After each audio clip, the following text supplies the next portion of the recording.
Hello friends, welcome to VerandaRace. So we are continuing on this news analysis. Okay. Today we are going to see a news item. Indices tumble 2% on Fed's steep rate hike. So that is the headline. Okay. Indices abdina enna? It is a plural of index. Okay. Plural of index. Stock market index. Sensex in Chodolia, Bombay Stock Market Exchange is called a BSE Sensex. Ademari National Stock Exchange anuடைய index வந்து Nifty. அது BSE Sensex வந்து 30 shares. Okay. Largely traded shares. அதாவது stock marketல வந்து there are roughly 9,000 shares are being listed. But எல்லா 9,000 sharesம் daily trade ஆகிறது இல்லை. Okay, அதில் சில ஷேர்ஸ் தான் ட்ரேட் ஆகுது. அதுலேயும் மோஸ்ட் பாப்புலர் அதிகமான அளவில் ட்ரேட் ஆகிற ஷேர்ஸ் 30 ஷேரை செலக்ட் பண்ணுறாங்க. செலக்ட் பண்ணி நேற்றைக்கு அது என்ன விலை, இன்றைக்கி அது என்ன விலை. ஓகே, இது ஒரு பேஸ் இயரோட கம்பேர் பண்ணுறாங்க. இந்த பேஸ் இயரோட கம்பேர் பண்ணுறப்ப நேற்று என்ன விலை, என்ன விலை, எவ்வளோ சேஞ்ச் ஆகிருக்கு. ஸோ இந்த மாதிரி 30 பாப்புலர்லி ட்ரேடட் இன் ஹை வால்யூம் அதிகமாக ட்ரேட் ஆகிற 30 ஷேர் அதை செலக்ட் பண்ணி, ஏன் அப்படின்னா 9,000 ஷேர்ஸையும் நம்ம ஃபாலோ பண்ண முடியாது. ப்ரைஸ் மேலே போகுதா கீழே வருதான்னு. மார்க்கெட்டு இன் ஜென்ரல் மேலே போகுதா கீழே வருதா. Because stock market is the barometer of the economy. எப்படி நம்ம உடம்புல ஹெல்த்தை வந்து ஒரு தெர்மோமீட்டர் வச்சு செக் பண்ணோம் இல்லையா, 98.4 டிகிரி ஃபாரன்ஹைட் இருந்தால் நார்மல் டெம்பரேச்சர், அதுக்கு மேலே போனால் ஃபீவர் இருக்குதுன்னு சொல்கிறோம். அதே மாதிரி ஒரு எக்கானமி வந்து நல்லா இருக்கா இல்லையா அப்படிங்கிறது இந்த இண்டெக்ஸ் தான் வந்து நமக்கு காமிக்குது. அதனால தான் எல்லாருமே அதுக்கு அதிக இம்பார்ட்டன்ஸ் கொடுக்குறாங்க. நீங்கள் நியூஸ் ஐட்டம் எது பார்த்தீங்கன்னாலும் கட்டாயம் அதை பற்றி ஒரு வார்த்தை சொல்லுவாங்க. மார்க்கெட் இன்றைக்கி மேலே போச்சு இல்லை கீழே வந்தது இத்தனை point. Okay, because it's a indicator whether the economy is doing good or not. Okay, so indices tumble. Tumble na enna artham? தலகுப்புற கீழே விழுறோம் இல்லையா, அதுதான் டம்பிள்னு சொல்கிறது. ஓகே, லைட்டாக விழுறது இல்லை, பயங்கரமாக குப்புற விழுந்தாங்க அப்படின்னு சொல்கிறோம் இல்லையா, அதுதான் டம்பிள்னு சொல்கிறது. 2% ஆன் ஃபெட்ஸ் ஸ்டீப் ரேட் ஹைக். ஃபெட்டுன்னு அவங்க சொல்கிறது வந்து எதுனா யூஎஸ் ஃபெடரல் ரிசர்வ். நமக்கு இந்தியாவுக்கு வந்து சென்ட்ரல் பேங்க் வந்து RBI, reserve bank of India. அதே மாதிரி யூஎஸ்க்கு வந்து யூஎஸ் ஃபெடரல் ரிசர்வ். அவங்க தான் அதுக்கு யூஎஸ்க்கு சென்ட்ரல் பேங்க். ஓகே, அதே மாதிரி ஒவ்வொரு கண்ட்ரிக்கும் ஒரு சென்ட்ரல் பேங்க் இருக்குது. இங்கிலாந்துக்கு வந்து பேங்க் ஆஃப் இங்கிலாந்து, ஜப்பானுக்கு பேங்க் ஆஃப் ஜப்பான், ஃப்ரான்ஸுக்கு பேங்க் ஆஃப் ஃப்ரான்ஸ், சைனாவுக்கு பீப்புள்ஸ் பேங்க் ஆஃப் சைனா, ஆஸ்திரேலியாவுக்கு ரிசர்வ் பேங்க் ஆஃப் ஆஸ்திரேலியா. ஒவ்வொரு கண்ட்ரிக்கும் ஒரு சென்ட்ரல் பேங்க் இருக்கும். அது மாதிரி யூஎஸ்க்கு வந்து Federal Reserve, US Federal Reserve. Okay, steep rate hike. ஸ்டீப்னா ரொம்ப அதிகமாக, ஓகே, ரொம்ப அதிகமாக ரேட் ஹைக், அவங்களுடைய ரேட்டை வந்து ஹைக் பண்ணிட்டாங்க. ஓகே, எவ்வளோ ஹைக் பண்ணியிருக்காங்க? இன்ட்ரெஸ்ட் ரேட்ஸ், ரேட்டுங்கிறது இன்ட்ரெஸ்ட் ரேட்டை மென்ஷன் பண்ணாங்க. 75 பேசிஸ் பாயிண்ட். ஒரு பேசிஸ் பாயிண்ட்டுங்கிறது 0.01. Okay, 1/100th of 1 point. அதுதான் பேசிஸ் பாயிண்ட் சொல்கிறது. ஸோ இப்போ வேர்ல்டு, இப்போ நம்ம வந்து we are living in a globalised world. So our Indian economy is integrated with the world economy. So அதனால் வேர்ல்டில் especially US is the leading economy, number 1 economy in the world. அங்கே ஏற்படக்கூடிய சில விளைவுகள் வந்து அதனுடைய தாக்கம் வந்து வேர்ல்டு வைடாக எல்லா மார்க்கெட்லேயும் ரிஃப்ளெக்ட் ஆகும். அதே தான் இங்கே Sensex Nifty ends at levels last seen in May 2021. 2021 என்ன லெவலில் இருந்தோம் அந்த லெவலுக்கு இப்போ போயாச்சு. அதுதான் இங்கே காமிச்சிருக்கிறாங்க. ஓகே, ஜூன் 2021 15,300 ரேஞ்சில் இருந்தோம். இப்போ மறுபடியும் June 16th again we have reached that stage. நடுவில் மேலே போனோம், போயிட்டு இப்போ கீழே வந்துட்டோம். ஓகே, ஸோ இந்த மாதிரி ஏன் இந்த மாதிரி கிராஃபை காமிக்கிறாங்க அப்படின்னா, அதை வந்து இந்த ஷேர்ஸ் மேலே போகிறது கீழே வர்றதை அனலைஸ் பண்ணுறதுக்கு 2 மேஜர் அனாலிசிஸ் இருக்குது. ஒன்று வந்து ஃபண்டமெண்டல் அனாலிசிஸ், இன்னொன்று வந்து டெக்னிக்கல் அனாலிசிஸ். ஃபண்டமெண்டல் அனாலிசிஸ் அப்படின்னா ஒரு கம்பெனியினுடைய ஃபைனான்ஷியல்ஸை ஸ்டடி பண்ணுறது. லாஸ்ட் இயர் எவ்வளோ அவங்களுக்கு ப்ராஃபிட்டு, எவ்வளோ சேல்ஸ் ஆச்சு, எவ்வளோ ரிசர்வ்ஸ் வச்சுருக்கிறாங்க, க்ரோத் எவ்வளோ இருக்குது, ரிட்டர்ன் ஆன் இன்வெஸ்ட்மெண்ட்ஸ் எவ்வளோ இருக்குது, ரிட்டர்ன் ஆன் ஈக்விட்டி எவ்வளோ இருக்குது. ஸோ இது எல்லாத்தையும் ஸ்டடி பண்ணுறது, கம்பேரிட்டிவ்லி ஸ்டடி பண்ணுறது, அது it's called fundamental analysis over a period of time. இன்னொன்று வந்து டெக்னிக்கல் அனாலிசிஸ். டெக்னிக்கல் அனாலிசிஸ்னால் அந்த மாதிரி ப்ரைஸ் வர்சஸ் டைம் ஒரு கிராஃபில் நீங்கள் பிளாட் பண்ணிங்கன்னா it give you a picture. அதிலிருந்து நீங்கள் யூ கேன் இன்ஃபர் மார்க்கெட் வந்து மேலே போகும் இல்லை கீழே வரும் அப்படின்னு you can infer, make some inferences. So அதான் இங்கே பாருங்கள். ஸோ இது வந்து ஹெட் அண்ட் ஷோல்டர் பேட்டர்ன்னு சொல்கிறது. So this is head, this shoulders. அப்படின்னா market is going to come down. கீழே வந்திருக்கு பாருங்கள். Again it formed a pattern head and shoulders. Again கீழே வந்திருக்கு. Okay, again it formed a head and shoulder. இது head, இது ரெண்டும் ஷோல்டர். நம்ம ஹெட்டு ஷோல்டர் மாதிரி இந்த பிளாட்டில் அது கிடைக்கிது. Again it has come down. Okay, so இதுக்காக தான் அதை வந்து நம்ம இந்த பிளாட் பண்ணுவாங்க ஒரு கிராஃப் பேப்பரில், price versus time. So that is called technical analysis. So அப்போ தெரியும் ஒவ்வொரு பீரியட், இப்போ 1 இயர் பீரியடில் மார்க்கெட்டை எப்படியெல்லாம் மேலே போயிருக்கு கீழே வருது அப்படின்னு ஸ்டடி பண்ணுறது. ஓகே, இங்கே வந்து ஒரு கரடி படத்தை போட்டிருக்காங்க. ஏன் கரடி படத்தை போட்டிருக்காங்க? நவ் இட் இஸ் அ பேர் மார்க்கெட். ஓகே, ஆல்ரெடி உங்களுக்கு சொல்லியிருக்கேன்னு நினைக்கிறேன். The market is made by contrary opinion, by bulls and bears. மார்க்கெட்டை மேலே போகும் அப்படின்னு சொல்லிட்டு ஷேர்ஸை வாங்குறவங்க தே ஆர் கால்டு புல்ஸ்.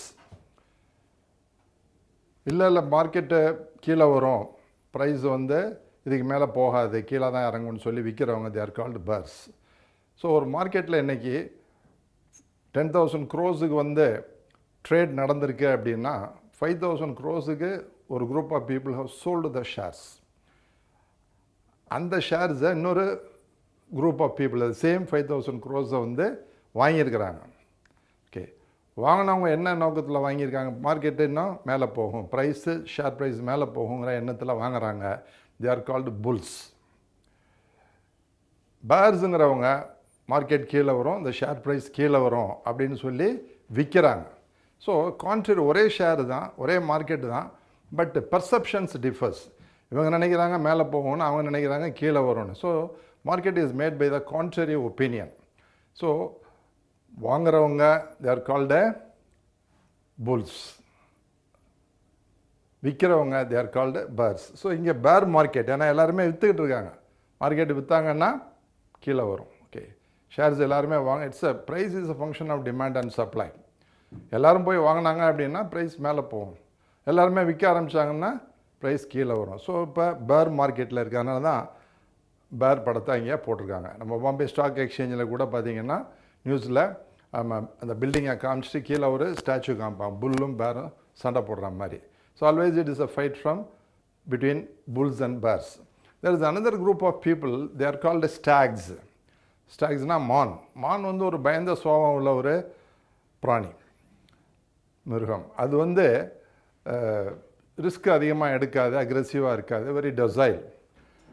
அதே மாதிரி இந்த குரூப் ஆஃப் இன்வெஸ்டர்ஸ் என்ன பண்ணுவாங்கன்னா, மார்க்கெட்டில் செகண்டரி மார்க்கெட்டுக்கு வரமாட்டாங்க, ப்ரைமரி மார்க்கெட்டில் ஷேர்ஸ் வரப்போ வாங்குவாங்க. அது அலாட் ஆனவுடனே, அது லிஸ்ட் ஆனவுடனே அதை விற்றுருவாங்க. ஸோ மேபி 3 or 4 months கேப்பில் தே மேக் எ ப்ராஃபிட். இதில் பெரிய அளவில் ரிஸ்க் இருக்காது.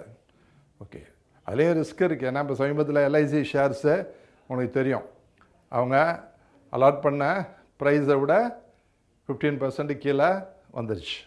ஓகே, ஸோ அதுலேயும் பாசிபிலிட்டிஸ். ஆல்வேஸ் மார்க்கெட்டில் வந்து ரிஸ்க் உண்டு, ரிஸ்க் இல்லாத மார்க்கெட்டு கிடையாது. அது எஸ்பெஷலி ஸ்டாக் மார்க்கெட்டில் ரிஸ்க் இருக்குது. ரிஸ்க்கு பொறுத்து தான் ரிட்டர்ன்ஸும் இருக்குது. wherever there is more risk there will be more returns, wherever there is no risk there is less return. அதனால தான் ஃபிக்ஸட் டெபாசிட்டில் நீங்கள் பணம் போட்டிங்கன்னா you get a lower returns, but whereas here you get more risk and you get more returns. Okay, so India's equity markets extend the route on Thursday along with the international peers as investors fled risky assets on fears of a global recession after the US Federal Reserve raised the interest rate 75 basis points. US Federal Reserve 75 basis point இறங்குனதுனால market world வைடாக கீழே வரும் அப்படிங்கிற பயத்தில் road அப்படின்னா என்ன அர்த்தம்னா ஒரு மோசமான விளைவுகள் along with international peers அப்படின்னா of the same age group. இப்போ 10th ஸ்டாண்டர்டில் ஒரு கிளாஸ் ரூமில் ஒரு பசங்க இருக்காங்கன்னா எல்லா பசங்களும் ஒரே ஏஜ் குரூப்பில் இருப்பாங்க, கிட்டத்தட்ட ஒரு 5 months 6 months டிஃப்ரென்ஸ் இருக்கும். ஸோ அதுதான் பியர்ஸ் அப்படின்னு சொல்கிறது. ஓகே, ஸோ இன்டர்நேஷ்னல் பியர்ஸ்னால் எல்லா market, okay, US Federal Reserve பண்ணுறதுனால யூஎஸ் மார்க்கெட் மட்டும் இல்லை, எல்லா மார்க்கெட்டும் இன்டர்நேஷ்னல் பியர்ஸ். அஸ் இன்வெஸ்டர்ஸ் ஃப்ளட்னா அதை விட்டு ஓடிடுறது, ஃப்ளீனுடைய bastions, risky assets on fears, because shares எல்லாமே it's call risky assets. But bond வந்து ரிஸ்க் இல்லாத ஒரு அசட். அதனால தான் ஷேர் மார்க்கெட் கீழே வரப்போ பாண்ட் மார்க்கெட் மேலே போகும். As US Federal Reserve raised the interest rates by 75 basis points, its biggest increase since 1994. 94க்கு அப்புறம் இப்போ தான் வந்து இந்த அளவுக்கு அவங்க இன்ட்ரெஸ்ட் ரேட்டை இன்க்ரீஸ் பண்ணியிருக்காங்க. ஸோ இன்ட்ரெஸ்ட் ரேட்டை இன்க்ரீஸ் பண்ணால் என்ன ஆகும் அப்படின்னா, இன்வெஸ்டர்ஸு எல்லாருமே அவங்களுடைய ஃபண்ட்ஸை கொண்டு போய் பாண்டில் போடுவாங்க. அந்த பணத்தை எங்கேருந்து எடுப்பாங்க? ஷேர்ஸ்லேருந்து எடுப்பாங்க. ஷேர் மார்க்கெட்லேருந்து பணத்தை எடுத்து பாண்ட் மார்க்கெட்டில் போடுவாங்க. அப்போ ஷேர் மார்க்கெட்ஸ் கீழே போகிறோம், பாண்ட் மார்க்கெட்டை மேலே போகும். Okay, the initial rally seen after the Fed announcement on Wall Street on Wednesday and in Asian markets on Thursday morning faded as investors braced for a hard landing of the economy. So அந்த announcement வந்த உடனேயே மார்க்கெட்டை react பண்ணலை. So there was a rally. ஆக்சுவலாக ரேலினா கொஞ்சம் மேலே போச்சு.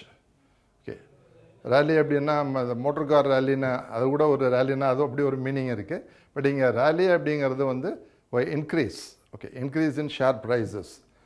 So initial rally கொஞ்சம் increase ஆனது, ஆனால் subsequently faded as investors braced for a hard landing. So ஒரு மோசமான விளைவுகளை மக்கள் எதிர்பார்க்குறாங்க. அதான் braced அப்படின்னா அதான் மீனிங். ஸோ மோசமான விளைவுகள் மார்க்கெட்டு கீழே தான் வரும் அப்படின்னு அவங்க எதிர்பார்க்கு. சரி, ஏன் அப்படின்னா எதனால் இந்த 75 பேசிஸ் பாயிண்ட் இன்க்ரீஸ் பண்ணியிருக்காங்க யூஎஸ் ஃபெடரல் ரிசர்வ்னா அதையும் நம்ம பார்க்கணும். Because there is going to be a recession அப்படின்னு எல்லாருமே நினைக்கிறாங்க. எஸ்பெஷலி யூஎஸ் ஃபெடரல் ரிசர்வ் அந்த மாதிரி நினைக்கிறாங்க. ஓகே,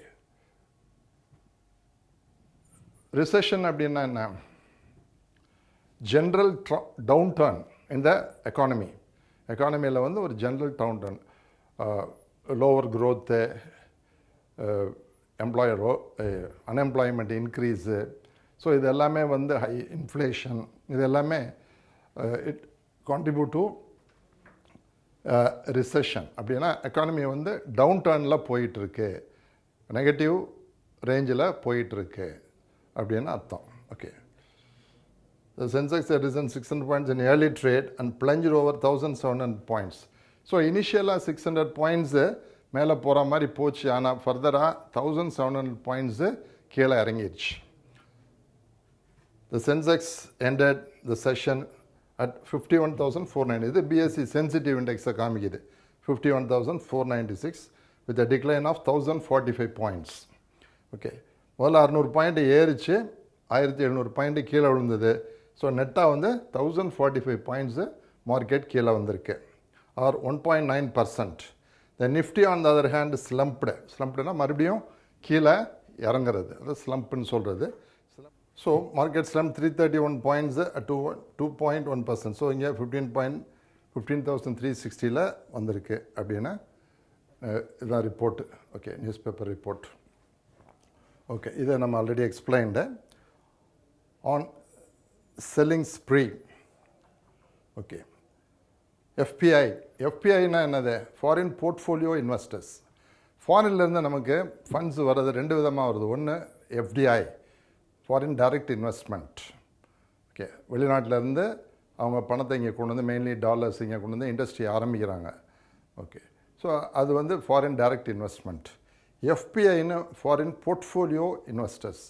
போர்ட்ஃபோலியோ அப்படின்னா என்ன மீனிங் அப்படின்னா டிஃப்ரெண்ட் பேஜஸ்னு அர்த்தம். ஓகே, ஸோ டிஃப்ரெண்ட் அசட் கிளாஸில் அவங்க இன்வெஸ்ட் பண்ணுறாங்க. Mainly stocks and bonds. Okay, இதில் அவங்க இன்வெஸ்ட் பண்ணுறாங்க. அதாவது ஃபாரின் போர்ட்ஃபோலியோ இன்வெஸ்டர்ஸ் அப்படின்னு சொல்கிறது. வேர்ல்டு வைடாக நம்ம வி ஆர் இன்வைட்டிங், அதுக்கு நிறையா கன்செஷன்ஸ்லாம் கொடுத்துருக்கோம் நம்ம. ஸோ இப்போ நமக்கு நிறையா we are attracting more foreign portfolio investments. But ஆனால் இப்போ சமீபத்தில் என்ன ஆகுது அப்படின்னா, have sold stocks worth nearly 2 trillion. 2022 இந்த ஜனவரியிலேருந்து இப்போ இந்த 6 monthsல இந்த சோல்டு 2 trillion rupees. 2 trillion என்ன, 10,000 crores. Okay, million. ஓகே, யூஎஸ்லாம் அவங்க மில்லியன் ட்ரில்லியன் அப்படின்னு தான் சொல்லுவாங்க. மில்லியன் அப்படின்னா 10 lakhs, நம்ம இதை கணக்கில் 10 lakhs. ஸோ நம்ம 10 lakhs crores நம்ம சொல்கிறோம், லட்சம் க்ரோர்னு சொல்கிறோம். அங்கே வந்து மில்லியன் அண்ட் ட்ரில்லியன் தான் சொல்கிறாங்க. ஓகே, அதாவது 1 million இஸ் கால்டு 1 trillion. நம்ம கணக்கில் வந்து 10,000 crores. ஓகே, ஸோ எந்தெந்த மாதத்தில் எவ்வளோ பண்ணியிருக்காங்க? ஜனவரியில் மைனஸ்னால் விற்றுருக்காங்கன்னு அர்த்தம், ப்ளஸ்னால் வாங்கியிருக்காங்க 35,975 crores. ஓகே, 37,000, 36,000. அதே மாதிரி மே, ஜூன். ஸோ இதெல்லாம் ஸ்டாட்டிஸ்டிக்ஸு. ஒவ்வொரு மாதத்துலையும் how much they are selling. Okay, so treasury bill ஏறுது. நம்ம சொன்னேன் இல்லையா, ஸ்டாக் மார்க்கெட்டு கீழே வந்தது அப்படின்னா பாண்ட் மார்க்கெட் போகும். ஸோ ட்ரெஷரி பில்லுங்கிறது bond market. Yields are more than doubled this year. So 1.5 yield இருந்தது, இப்போ 3.4, ஆல்மோஸ்ட் டபுள் த ஈல்டு கிடைக்குது. ஸோ அது மட்டும் இல்லை, அது வந்து it is capital is guaranteed by the government. So அதனால் அங்கே ரிஸ்க்குங்கிறது ஆல்மோஸ்ட் நில். பட் ஸ்டாக்ஸில் அப்படி கிடையாது. There is no guarantee. கம்பெனியினுடைய பர்ஃபார்மன்ஸ் தான் அங்கே கேரண்டி. பட் இங்கே அப்படி கிடையாது, கவர்மெண்ட் கேரண்டி இருக்குது. ஸோ அதனால் பணத்தை வந்து ஒரு மோசமான பொருளாதார சூழ்நிலை ஏற்படுறப்ப பணத்தை ஸ்டாக் மார்க்கெட்லேருந்து எடுத்து பாண்ட் மார்க்கெட்டில் போடுவாங்க. அதனால் ட்ரெஷரி ஈல்டு வந்து ஈல்டுனா வருமானம். ஓகே, ஆல்மோஸ்ட்டு டபுள் ஆயிருக்கு, 100%. 1.5%லேருந்து 3.4%. ஸோ ஆல்மோஸ்ட் டபுள் ஆயிருக்கு. ஸோ அதனால் பணத்தை இங்கேருந்து எடுத்து அங்கே போடுறாங்க. ஓகே, ஸோ அதனால் they are selling in the market. அதான் இங்கே காமிச்சிருக்கிறாங்க. ஓகே, 2 trillion-க்கு விற்றுருக்குறாங்க இந்த 6 monthsல. Okay,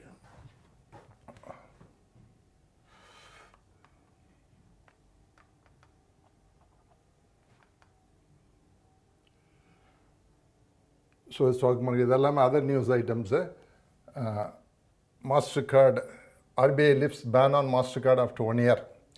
reserve bank of India Mastercard கார்டுகிட்ட ஒரு பேனை இம்போஸ் பண்ணியிருந்தாங்க. அதாவது கம்ப்ளீட்டாக ஸ்டாப் பண்ணல, நியூ கஸ்டமர்ஸை அவங்க சேர்க்கக்கூடாது, புதுசாக மாஸ்டர் கார்டு நியூ கஸ்டமர்ஸ்க்கு இஷ்யூ பண்ணக்கூடாது அப்படின்னு ஒரு பேன் வச்சுருந்தாங்க 1 yearக்கு முன்னாடி. Now they have lifted. The ban was lifted. Okay, by RBI was satisfied with the company's compliance with the storage payment data norms. So RBI வந்து சில ரூல்ஸ் போடுது டைரெக்டாக. அதை தே ஹேவ் கம்ப்ளைட் வித். கம்ப்ளைண்ட்னா அதை அவங்க இம்ப்ளிமெண்ட் பண்ணியிருக்கிறாங்க. இதில் with the storage payment data norms. Storage payment data நார்ம்ஸை வந்து அவங்க ஆர்பிஐனுடைய டைரக்டிவ்ஸை இம்ப்ளிமெண்ட் பண்ணியிருக்காங்க. அதனால் they have lifted the ban after 1 year. Okay, so another news item, RBI we are better placed to avoid stagflation risk. Okay, so Reserve Bank of India, even as stagflation risks loom over some of the major economies, India is better placed to avoid the risk, Reserve Bank of India says in its monthly report released on Thursday. So ஒவ்வொரு மாதமும் RBI வந்து ஒரு ரிப்போர்ட்டை release பண்ணும். Monetary policy committee அது ஒரு ரிப்போர்ட்டை release பண்ணோம். இது வந்து அது இல்லாமல் மந்த்லி ரிப்போர்ட்டை ஆர்பிஐ ஒன்று ஸ்டேட் ஆஃப் த எக்கானமி அதை வந்து அதை ரிப்போர்ட் பண்ணோம். ஓகே, ஸோ அதில் என்ன சொல்லியிருக்காங்க, இந்த midst of this increasingly hostile and external environment India is better placed than many other countries in terms of avoiding the risks of a potential stagflation. Okay, so இங்கே நம்ம கவனிக்க வேண்டியது என்ன?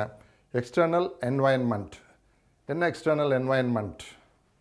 ஓகே, ஸோ நான் முதல்ல சொன்னேன், we are living in a globalized world. Okay, our Indian economy is integrated with world economy. Other எக்கானமிஸில் ஏற்படக்கூடிய ஏற்ற இறக்கங்கள், பாதிப்புகள் நம்மளுடைய எக்கானமியும் பாதிக்கும். ஸோ இப்போ யூஎஸில் வந்து தெர் இஸ் அ ரிசெஷன். 40 இயர்ஸில் இல்லாத அளவுக்கு இப்போ ஒரு ரிசெஷன் அங்கே வந்திருக்கு. அதனால தான் அவங்க இந்த 75 பேசிஸ் பாயிண்ட்டை இன்க்ரீஸ் பண்ணியிருக்காங்க. ஓகே, ஸோ அதை மார்க்கெட்டை ரியாக்ட் ஆகிருக்கு. அதுதான் நம்ம கொஞ்சம் நேரத்துக்கு முன்னாடி பார்த்தோம். பட் அந்த மாதிரி ஒரு கண்டிஷன் அங்கே இருக்குது. அதனுடைய பாதிப்பு இந்தியாவிலையும் இருக்கும். ஓகே, சில பேர் சொல்கிறாங்க இந்த இடத்துல இது நமக்கு ஃபேவரபுளாக இருக்கும் அப்படின்னு சில பேர் சொல்கிறாங்க. ஏன்னா யூஎஸில் வந்து ஸ்டாக்ஃப்ளேஷன் வருது, ரிசெஷன் வருது அப்படின்னு பொதுவாக அனலிஸ்ட் சொல்கிறாங்க. அதனால் என்ன ஆகுதுன்னா, அது இன்வால்வ் காஸ்ட் கட்டிங், காஸ்ட்டை குறைக்கிறதுக்கு ட்ரை பண்ணுவோம் யூஎஸ் கம்பெனிஸ். அப்போ என்ன ஆகும்னா, they will outsource. So Indian IT கம்பெனிஸுக்கு மோர் ஆர்டர்ஸ் வில் கம் அப்படின்னு சில அனலிஸ்ட்டு ஃபீல் பண்ணுறாங்க. நமக்கு அது ஒரு பாசிட்டிவ் டெவலப்மெண்ட்டும் இருக்கவும் செய்யுது. ஓகே, யூஎஸை பொறுத்த வரைக்கும் அது நெகட்டிவ், நம்மளை பொறுத்த வரைக்கும் அது பாசிட்டிவ். ஏன்னா இங்கே வந்து லேபர் காஸ்ட் வந்து ரொம்ப கம்மி. ஸோ அதனால் US companies will try to out source. Okay, so அது நம்ம இந்தியன் ஐடி கம்பெனிஸ்க்கு ஒரு ப்ளஸ் பாயிண்ட். ஓகே, அது எல்லாமே இன்னொரு எக்ஸ்டர்னல் என்வாயன்மெண்ட் என்னது? Ukraine Russia war. ஓகே, இப்போ மோர் தென் 100 days ஆயிடுச்சு. இன்னும் still fighting is going on. No end is in sight. Okay, எப்போ முடியும்னு தெரியல. இதனால் பல விதத்தில் பலருக்கும் பாதிக்கப்படுது. ஏன்னா கமாடிட்டி வைஸு ரஷ்யாவும் சரி உக்ரைனும் சரி அவங்க big exporters. Okay, commodities like wheat. Okay, wheat prices increase ஆகிடுச்சு. Okay, even otherwise certain chemicals. இப்போ இந்த கேக்கு பன்னு இதெல்லாம் செய்கிறாங்கல்ல, அதுக்கு சில கெமிக்கல்ஸ் யூஸ் பண்ணுவாங்க. அது மெயின் சப்ளையர் வந்து உக்ரைன். இப்போ அங்கேருந்து வர்றது ஸ்டாப் ஆயிடுச்சு. அது மாதிரி பல விஷயங்கள். அதே மாதிரி ரஷ்யன் ஆயில், ரஷ்யன் கேஸ் அவங்க எக்ஸ்போர்ட் பண்ணுறாங்க. Okay, Russia is the big exporter of oil and gas. So இப்போ அவங்க அதையும் ஸ்டாப் பண்ணுறாங்க. அது மட்டும் இல்லாமல் வெஸ்டர்ன் கண்ட்ரீஸு சாங்ஷன்ஸ், நீங்கள் வாங்கக்கூடாது அப்படின்னு அதர் கண்ட்ரீஸை அவங்க ப்ரெஷர் பண்ணுறாங்க. ஸோ இந்த மாதிரி பலவிதமான பொருளாதார கண்டிஷன்ஸு, சாங்ஷன்ஸு இம்போஸ் பண்ணுறாங்க. ஸோ அதனுடைய தான் இந்த மாதிரி பல விஷயங்கள் இருக்குது. அது எல்லாத்தையும் சேர்த்து தான் எக்ஸ்டர்னல் என்வாயன்மெண்ட். ஸோ இதில் இந்தியாவை வந்து ஸ்டாக்ஃப்ளேஷன் பாதிக்காது. ஸ்டாக்ஃப்ளேஷன் அப்படின்னா என்ன மீனிங் அப்படின்னா, ஹை இன்ஃப்ளேஷன், பட் அதே நேரத்தில் எக்கனாமிக் க்ரோத்து கம்மியாக வந்துடும். ஓகே, யூஸ்வலாக வந்து எக்கனாமிக் க்ரோத் அதிகமாக இருக்கிறப்ப இன்ஃப்ளேஷன் இருக்கும். இன்ஃப்ளேஷன் அப்படின்னா என்ன அப்படின்னா, increase in value of goods. அதாவது too much money chasing too few goods. Okay, இது நார்மல் இன்ஃப்ளேஷன். அப்போ என்ன ஆகும்னா, நார்மலாக வந்து இண்டஸ்ட்ரியல் க்ரோத் ஜாஸ்தி இருக்கிறப்ப மணி சப்ளை அதிகரிக்கும். மணி சப்ளை அதிகரிக்கிறப்ப இன்ஃப்ளேஷன் அதிகரிக்கும். It's a quite normal process. இப்போ ஒரு ஆட்டோமொபைல் என்ஜின் ரன் ஆகுது அப்படின்னா ஹீட் ஆகுது இல்லையா? அதே மாதிரி தான் எக்கானமி வந்து ரன் ஆகுது அப்படின்னா ஒரு இன்ஃப்ளேஷன் இருக்கும். நார்மலி பெர்மிசிபிள் லிமிட் வந்து பார்த்திங்கன்னா 4%. இந்தியாவில் reserve bank of India sets a limit 4 + or -2%. Okay, so up to 6% it is a tolerable limit. இப்போ நம்ம வெஹிக்கிள் வந்து ஹீட் ஆகுது, ஹீட்டே ஆகாமல் வண்டியை ஓட்ட முடியாது. வண்டி ஓடினா ஹீட்டாக தான் செய்யும். பிறகு ஓவர் ஹீட் ஆயிடுச்சுன்னு சொன்னீங்கன்னா என்ன பண்ணுவாங்க? வண்டியை நிப்பாட்டிடுவாங்க. நீங்கள் பார்த்துருப்பீங்க, ஹைவேஸ்லலாம் பார்த்தீங்கன்னா லாரியை நிப்பாட்டிட்டு கொஞ்ச நேரம் அதை இன்ஜினை கூல் ஆகிற வரைக்கும் அவங்க வெயிட் பண்ணுவாங்க. அது மட்டும் இல்லாமல் ரேடியேட்டரில் தண்ணி ஊற்றுவாங்க. எதுக்காக அப்படின்னா டு கூல் த இன்ஜின். ஏன்னா ஓவர் ஹீட் ஆகக்கூடாது. அதே மாதிரி எக்கானமி வந்து ஓவர் ஆக்டிவிட்டி இருக்கிறப்ப ஓவர் இன்ஃப்ளேஷன் ஜாஸ்தி ஆகிடும். ஸோ அது பெர்மிசிபிள் லிமிட் வந்து 4 + or -2%. That is 6% maximum. Lower limit 2%. ஆனால் இப்போ நம்ம வி ஆர் அபவ் 7%. 7%க்கு மேலே இருக்கோம். பட் லாஸ்ட் குவார்ட்டரில் வந்து ஒரு மார்ஜினல் டிக்ளைன் ஆகிருக்கு இன்ஃப்ளேஷன் 0.04 இன்க்ரீஸ் டிக்ளைன் ஆகிருக்கு. That is a marginal. But anyhow we are above the threshold limit of 6%. So அதனால் இன்ஃப்ளேஷன் அதிகமாக தான் இருக்குது. ஸோ ஸ்டாக்ஃப்ளேஷனுங்கிறது என்ன அப்படின்னா decline in economic activity, high unemployment, but inflation அதிகமாக இருக்கும். யூஸ்வலாக வந்து இன்ஃப்ளேஷன் வந்து it is in economic growth இருக்கிறப்ப இன்ஃப்ளேஷன் இருக்கும். பட் எக்கனாமிக் டவுன் டர்ன் இருக்கிறப்போ இன்ஃப்ளேஷன் இருக்குது. அதான் ஸ்டாக்ஃப்ளேஷன். அது மட்டும் இல்லாமல் கான்சிக்வெண்ட் அன்எம்ப்ளாய்மெண்ட்டும் அதிகமாக இருக்கும். ஸோ அந்த மாதிரி ஒரு கண்டிஷன் ஸ்டாக்ஃப்ளேஷன் யூஎஸில் வரப்போகுது, ரிசெஷன் வரப்போகுது. அதனால தான் 75 பேசிஸ் பாயிண்ட் இன்க்ரீஸ் பண்ணியிருக்கிறாங்க. அதனால தான் வேர்ல்டு வைடாக மார்க்கெட்ஸ் ஆர் டம்பிளிங். இந்தியாவிலையும் ஆரம்பத்திலே பார்த்தோம் டம்பிள்டு 2%. ஓகே, பட் அந்த மாதிரி ஒரு கண்டிஷன் இந்தியாவுக்கு வராது அப்படின்னு ரிசர்வ் பேங்க் ஆஃப் இந்தியா அவங்களுடைய மந்த்லி ரிப்போர்ட்டில் சொல்லியிருக்காங்க. So India is well insulated from this stagflation. So we are safe. ஏன்னா நம்ம வந்து we are managing our economy in a conservative way. Okay, அதனால் வந்து வேர்ல்டு வைடாக ஏற்படக்கூடிய ஃபைனான்ஷியல் கிரைசிஸில் நார்மலி வி ஆர் இன்சுலேட்டட். 2008 யூஎஸில் வந்து பெரிய டவுன் டர்ன் இருந்தது. Okay, the failure of Lehman Brothers in October 2007. So 2008 இருந்து there was a downturn in the economy. But India அதனால் பாதிக்கப்படல. China was அதனால் பாதிக்கப்பட்டது. They are very much affected because they are dependent on exports mainly to US. They are worst affected. Chinese currency வந்து 30% decline ஆச்சு in value terms. But India அதனால் பெரிய அளவில் பாதிக்கப்படலை. ஓகே, அதே மாதிரி South East Asian economic crisis அப்போவும் இந்தியா பாதிக்கப்படல. ஓகே, ஸோ அதனால் நம்ம வந்து we are conservative way we are managing. நம்ம ரிசர்வ் பேங்க் ஆஃப் இந்தியா வந்து ரொம்ப நல்லா நம்ம எக்கானமியை வந்து மேனேஜ் பண்ணிகிட்ருக்கிறாங்க. அதனால் இது பாதிக்கப்படாது அப்படின்னு ரிசர்வ் பேங்க் ஆஃப் இந்தியா சொல்கிறாங்க. ஸோ நம்ம அதில் நம்புறதுக்கு நிறையா ஆதாரங்கள் இருக்குது. அதை அவங்களும் சொல்கிறாங்க. அந்த ரிப்போர்ட்டில் ஃபுல்லாக அந்த ஆதாரங்கள் எல்லாத்தையும் அவங்க சொல்கிறாங்க. அதனால் நமக்கு வந்து இதனால் பெரிய அளவில் பாதிப்பு வராது அப்படின்னா ரிசர்வ் பேங்க் சொல்லியிருக்காங்க. It is a good news. Okay,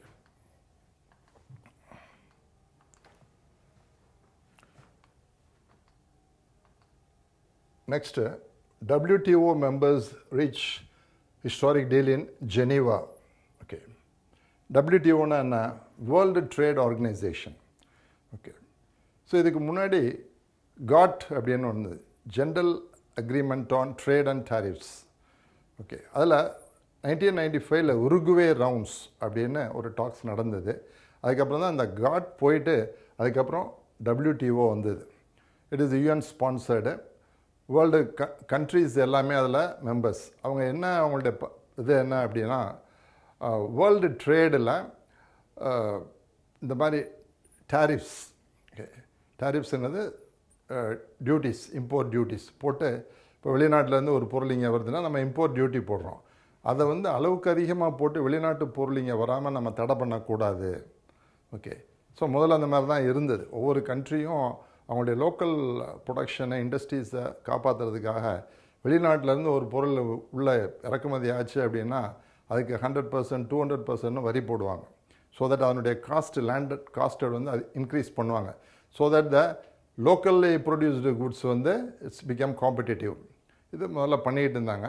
இப்போ after globalisation and after this Uruguay rounds of Govt and 1995 World Trade Organization வந்துருச்சு. அவங்களோட ஹெட் குவார்ட்டர்ஸ் ஜெனீவாவில் இருக்குது.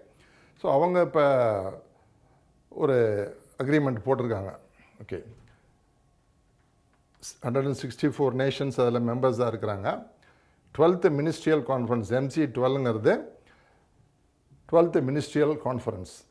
ஓகே, ஸோ இப்போ தான் கன்க்ளூட் ஆகிருக்கு இந்த தேர்ஸ்டே. இன்னும் ஃபுல் ரிப்போர்ட்டு வரல. அதில் வந்து எல்லாத்துலேயுமே அக்ரி ஆகலை, பட்டு சில விஷயங்கள் அக்ரி ஆகியிருக்கிறாங்க. ஃபார் எக்ஸாம்பிள் வேக்சின்ஸில் வந்து அக்ரி ஆகியிருக்கிறாங்க. பட் இதில் தெரப்டிக்ஸு அக்ரி ஆகலை. அதே மாதிரி இந்தியா வந்து கன்சர்ன்டு ஃபிஷரிஸ், அதுக்கெல்லாம் சில கன்செஷன்ஸு அலோவ் பண்ணணும் அப்படின்னு நம்ம சொல்கிறோம். டெவலப்டு கண்ட்ரீஸ் அவங்க கூடாதுன்னு சொல்கிறாங்க. ஸோ அது ஒரு டக் ஆஃப் வார் மாதிரி போயிட்டுருக்கு. இன்னும் அது ஃபைனல் ரிப்போர்ட் இன்னும் வரல. ஓகே, இப்போ தான் டாக்ஸ் முடிஞ்சிருக்கு. ஃபைனல் ரிப்போர்ட்டு இனிமேல் தான் வரும். ஓகே, ஸோ அதுதான் அவங்க சொல்கிறாங்க. ஸோ அதில் நீங்கள் தெரிஞ்சிக்க வேண்டியது WTOனா 164 நேஷன் பாடி மினிஸ்ட்ரியல் கான்ஃபரன்ஸ் நடந்திருக்கு. ஸோ இந்தியா நெகோஷியேட்டர் சொன்னதை அவங்க சொல்லியிருக்காங்க. ஓகே, ஒரு நாள் எக்ஸ்டெண்ட் பண்ணியிருக்காங்க. 4 டே தான் இனிஷியலாக அதை இருந்தது. அது ஒரு கன்க்ளூஷனுக்கு வராதனால நிறையா கான்ஃப்ளிக்ட், ஒவ்வொரு கண்ட்ரியும் அவங்களுடைய ப்ரொடியூசர்ஸுடைய இன்ட்ரெஸ்ட்டை காப்பாற்றுறதுக்கு ட்ரை பண்ணுவாங்க. அதனால் ஒரு அக்ரிமெண்ட்டுக்கு வரல. பொதுவாக வந்து there will be always a conflict between developing countries and developed countries. Developing countries வந்து சில கன்செஷன்ஸ் கொடுக்குறாங்க, சப்சிடிஸ் கொடுக்குறாங்க. டெவலப்டு கண்ட்ரீஸ் அதெல்லாம் கொடுக்கக்கூடாது அப்படின்னு சொல்கிறாங்க. ஏன் டெவலப்பிங் கண்ட்ரீஸ் கொடுக்குறாங்க அப்படின்னா, அவங்க வந்து it's a nascent stage of growth. இப்போ தான் அவங்க க்ரோத் ஆகிட்டு இருக்கிறாங்க. அதனால் they want give incentives to the producers. வேறு டெவலப்டு கண்ட்ரீஸ் அந்த மாதிரி நீங்கள் கொடுக்கறதுனால ப்ரைஸ் வந்து குறைஞ்சிருது, எங்களால் கம்பீட் பண்ண முடியல மார்க்கெட்டில்.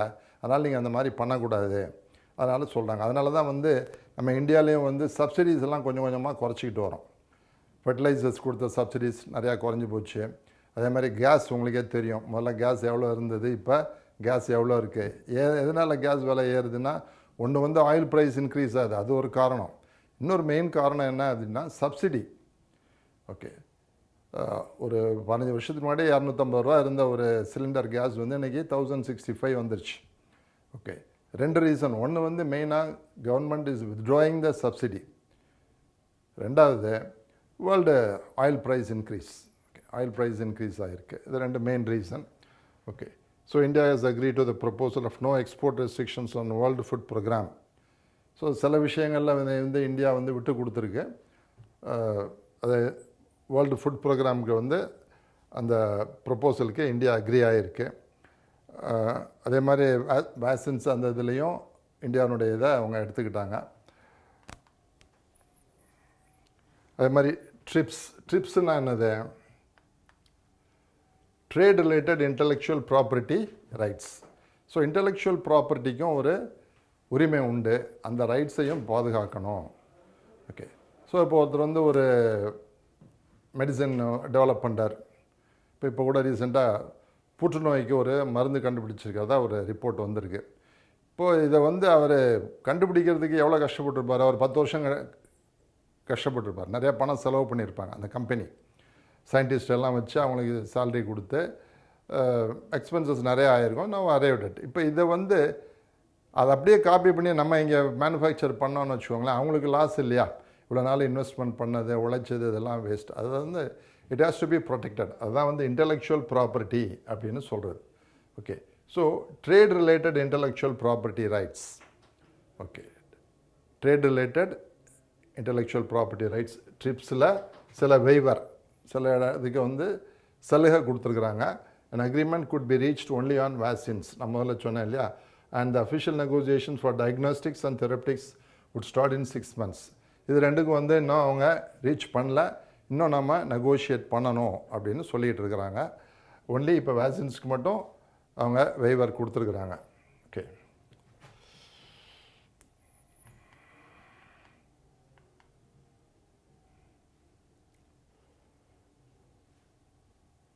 however, the discussions reached a deadlock in the TRIPS Council, the body responsible for monitoring the operations of the agreement. So அதில் என்ன ஒரு கன்க்ளூஷனுக்கு வரல. Okay, still negotiations are going on அப்படின்னு சொல்லியிருக்கிறாங்க. ஓகே,